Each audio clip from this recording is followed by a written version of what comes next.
Exclusive, David Mackenzie has heard the people.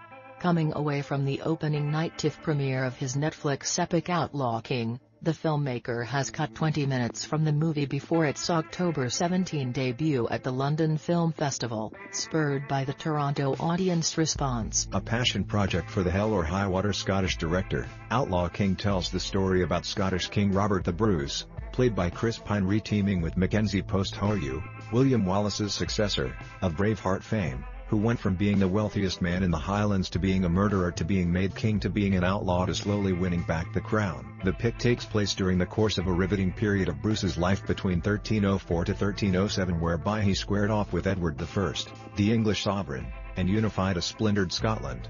After being in post-production since January, Mackenzie, in an effort to get the pick out in the fall film festival season, rushed the pick to TIFF, literally delivering a wet cut on September 4, 2 days before the pick's opening night at Roy Thomson Hall. Critics weren't kind to Outlaw King out of TIFF, largely taking issue with the pick's 137-minute pace, especially as it headed toward its explosive climactic battle scene.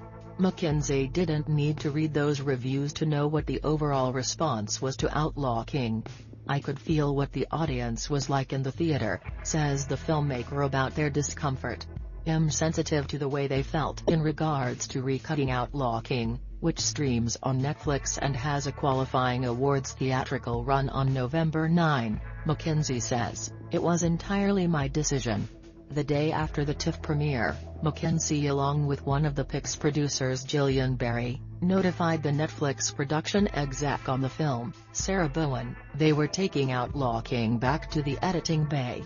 3 days after the festival, later I was back editing, says Mackenzie, so that audiences, specifically those who already watched the film, can see it with fresh eyes. Mackenzie is keeping mum in regards to what he specifically cut, other than to say that there were some complete sequences that I felt weren't helping the story move along in the first act and early part of the third act.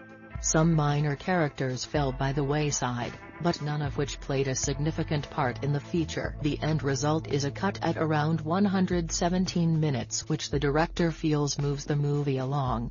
"The playability is better now and the access to the characters," says Mackenzie. One small part of the movie, 12 frames, which is remaining fully intact, is Pine's full frontal nudity scene, which the glossy media had a heyday with following Outlaw King's premiere. "I can't understand why people get worked about that," says Mackenzie. "I made 10 films and most of them had male frontal nudity. It's a bathing scene and people do tend to get out of the bath without clothes."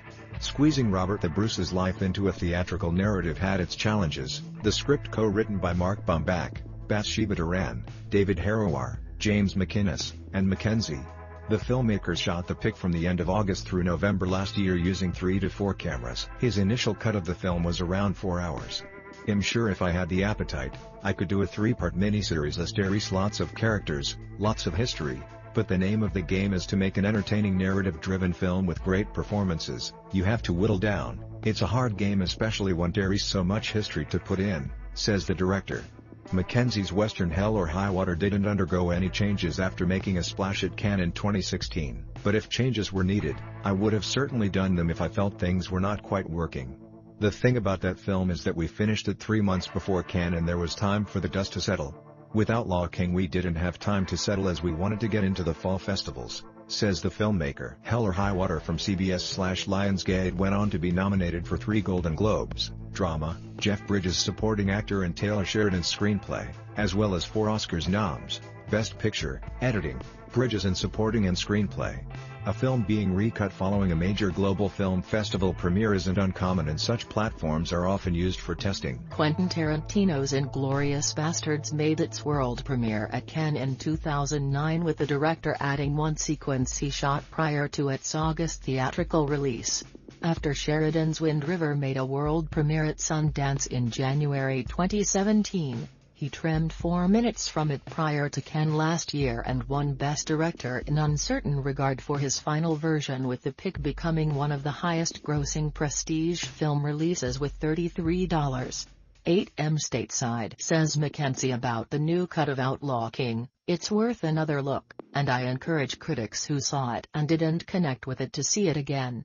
It has a different sense since it's under 2 hours. but it's still very much an epic.